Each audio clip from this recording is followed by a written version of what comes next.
Bienvenue à True Crime avec Christina. Avant de commencer, je veux vous informer que l'épisode contient des descriptions de violence et des détails pouvant être troublants pour certaines personnes. Ce soir, on prend l'avion et on s'en va à Greeley. C'est une ville tranquille du Colorado où l'histoire d'Herminia, son surnom était Minnie, a marqué et bouleversé toute une communauté. Greeley, c'est une ville d'un peu plus de 100 000 habitants située à environ 1 heure au nord de Denver. C'est une ville connue pour ses champs agricoles, ses petites écoles de quartier et une ambiance typique du Midwest américain. C'est calme, mais pas à l'abri des tensions. Minnie vivait dans le quartier un peu plus modeste de la ville, où les loyers étaient accessibles, mais le taux de criminalité était plus élevé. C'était pas nécessairement un quartier ghetto, mais c'était pas non plus le coin le plus sécuritaire.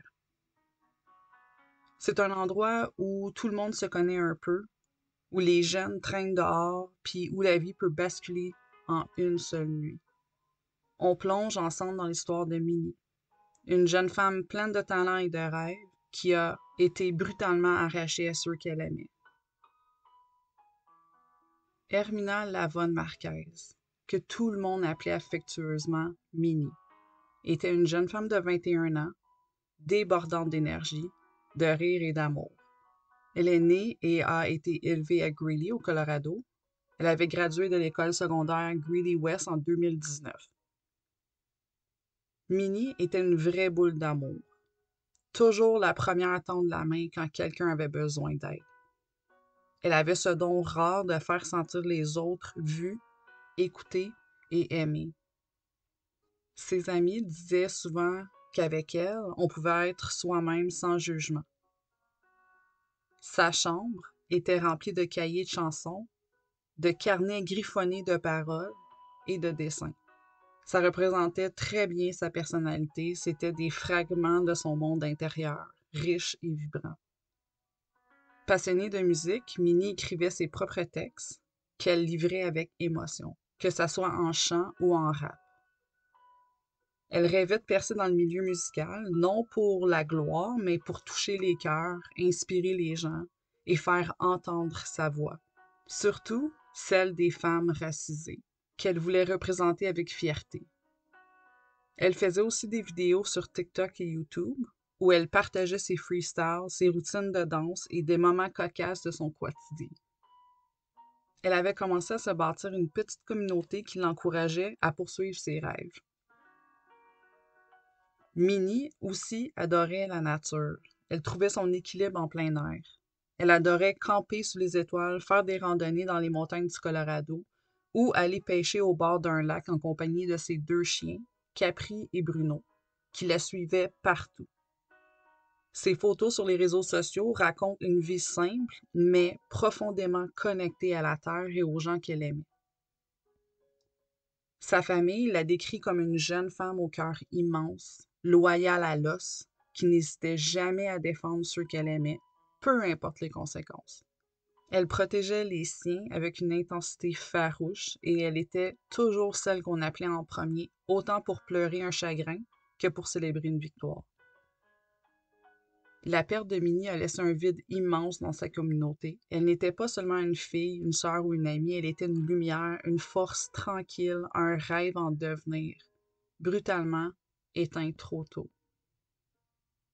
Minnie, c'était la plus jeune d'une gang de 3 enfants. Elle avait une relation super fusionnelle avec sa mère Sylvia. Elle l'appelait McQueen. Elle jasait pendant des heures au téléphone, même quand ils étaient dans la même maison. Minnie disait tout à sa mère, elle racontait tout, ses croches, ses bad luck, ses idées de chansons, tout passait par elle. Leur lien était vraiment spécial, rempli de rire, de secrets et d'un amour inconditionnel. Avec son père aussi, elle avait une connexion bien forte. C'est lui qui lui avait donné le goût du camping puis des longues marches en forêt. Il avait leur petit spot à eux, un coin tranquille proche d'un ruisseau, où ils allaient pêcher ensemble depuis qu'elle était toute petite. Pour Minnie, ces moments-là, c'était pas juste un passe-temps, c'était du temps précieux, du grounding, puis des souvenirs qui resteraient à toujours. Ses frères et ses sœurs la voyaient comme le cœur de la famille. C'était elle qui organisait les soupers, les escapades sur un coup de tête, puis elle n'oubliait jamais un anniversaire. Même à 21 ans, elle faisait encore des cartes à la main, puis laissait des petits mots dans les lunchs des gens qu'elle aimait. Côté projet, Minnie rêvait de partir son propre studio d'enregistrement à la maison. Elle avait commencé à économiser des sous pour s'acheter de l'équipement pro. C'était son plus grand rêve. Elle voulait représenter les jeunes femmes de sa communauté, leur dire qu'elles ont de la valeur, qu'elles ont une voix et surtout qu'elles ont une place dans la société. Quelques semaines avant sa mort, elle avait chanté dans un petit show local à Greeley, dans un centre communautaire. Elle avait performé une tune qu'elle avait écrite pour sa cousine disparue. À la fin, tout le monde s'est levé debout. C'était un moment magique.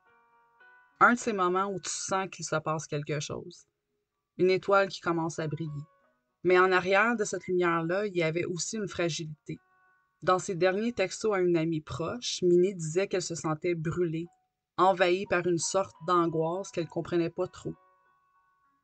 Elle avait aussi parlé de tensions avec certains amis, des gens en qui elle ne savait pas trop si elle pouvait faire confiance. Sur le coup, ça semblait pas trop alarmant, mais avec du recul, ça sonne comme des petits cris du cœur. La dernière fois qu'on l'a vue vivante, Minnie était allée faire des commissions pour un souper de famille. Elle avait envoyé une vidéo à sa mère, en train de chanter puis de rire dans sa voiture. Elle avait écrit « Je vous prépare quelque chose de bon ». Ce soir-là, elle s'est jamais rendue au souper. Cette vidéo-là, avec sa voix joyeuse, est devenue un de ses dernières traces d'elle. Le 28 novembre 2022, vers 3h45 du matin, la police de Greeley a été appelée d'urgence pour une fusillade survenue dans un bloc appartement sur la rue Lane. Quand les agents sont arrivés sur place, ils ont trouvé Minnie étendue dans l'entrée d'un appartement, grièvement blessée par balle au niveau du torse. Elle respirait encore, mais faiblement. Les secours l'ont transportée à l'hôpital le plus proche, où elle a malheureusement succombé à ses blessures peu de temps après. La scène du crime était chaotique. Il y avait du sang sur le plancher, un cellulaire brisé au sol, une paire de lunettes cassées et des douilles de balles retrouvées à proximité de la porte. Selon les policiers, l'intérieur de l'appartement était sans dessus-dessous. Il y avait des meubles renversés, il y avait des signes évidents de lutte et il y avait des éclaboussures de sang jusque dans le couloir. Tout portait à croire qu'une altercation violente avait précédé les coups de feu. L'enquête a permis de déterminer que le suspect, Amos Alanis, un homme de 24 ans, avait localisé sa voiture volée qui se trouvait entre les mains de Minnie et d'une autre femme. Il était frustré et armé. Alanis s'est rendu sur les lieux, accompagné de son amie Marie-Alicia Garcia, 28 ans, qui conduisait le véhicule. Il y a eu une confrontation qui a éclaté rapidement à l'intérieur de l'appartement. Marquez et l'autre femme auraient refusé de remettre le véhicule à Alanis. C'est à ce moment-là qu'il a sorti une arme à feu et qui a tiré à bout portant sur Minnie. Garcia, complice active dans l'histoire, aurait non seulement aidé Alanis à fuir la scène juste après la fusillade, mais c'est elle qui aurait conduit le véhicule lors de la fuite.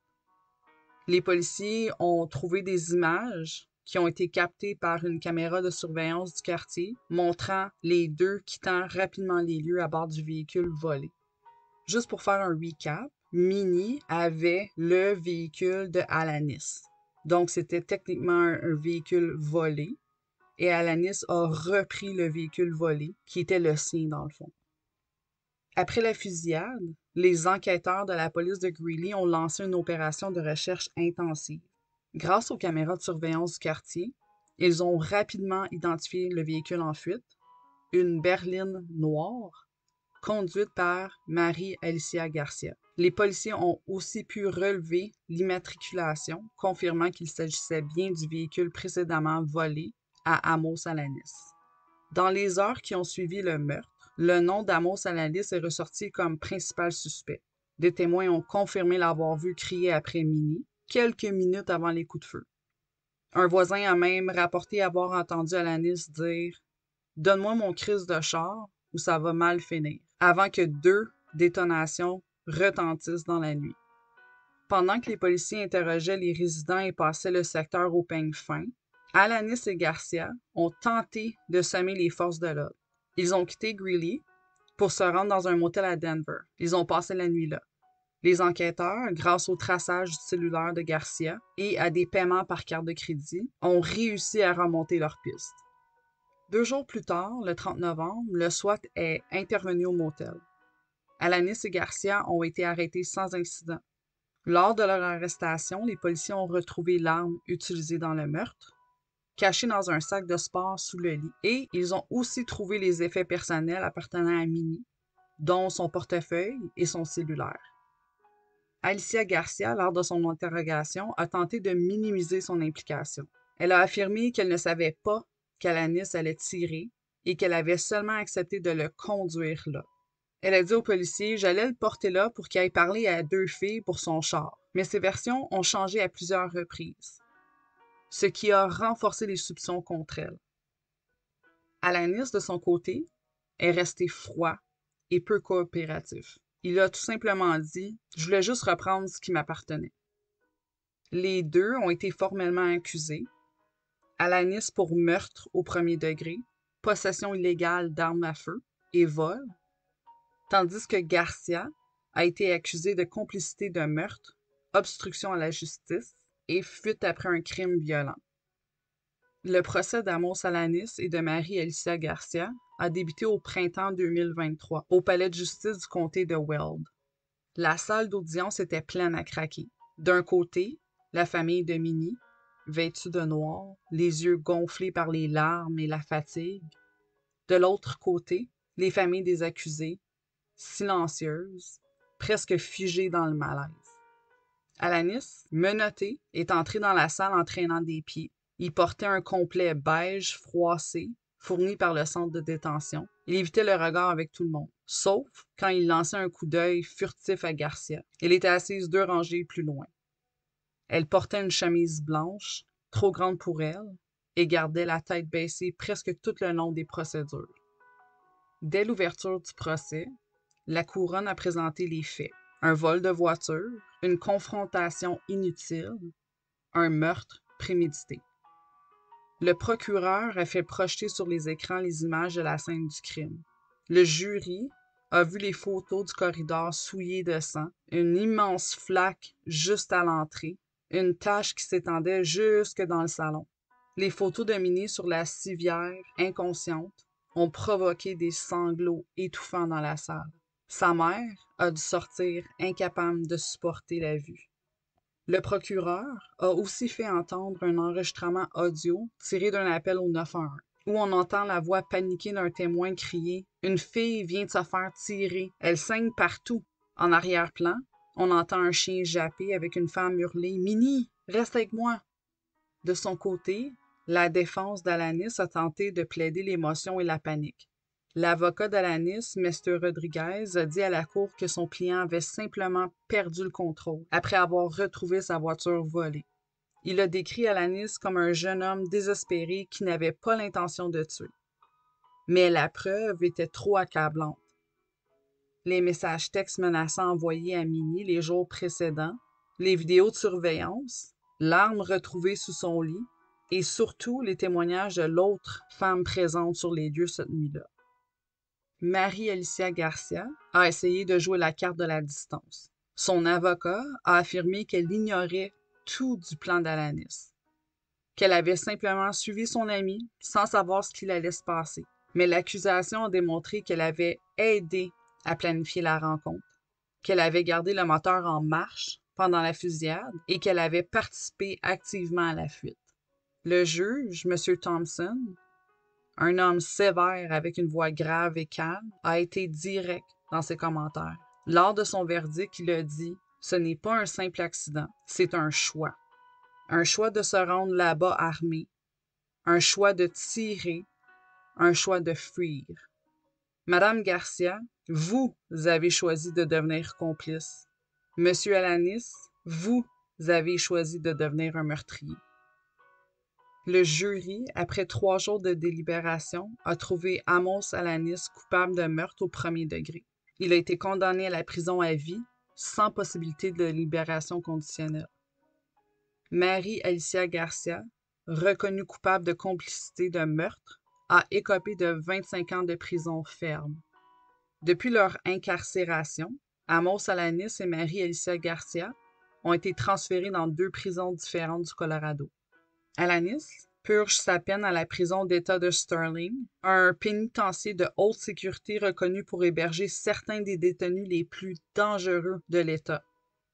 Garcia, elle a été envoyée au Denver Women's Correctional Facility. Malgré le lien fort qui les unissait avant le meurtre, leur relation n'a pas survécu à la détention. Selon des sources proches du dossier, Mary Alicia aurait coupé les ponts avec Alanis quelques mois après leur condamnation. Elle aurait dit à une intervenante carcérale qu'elle se sentait utilisée et manipulée et qu'elle ne voulait plus jamais entendre parler de lui.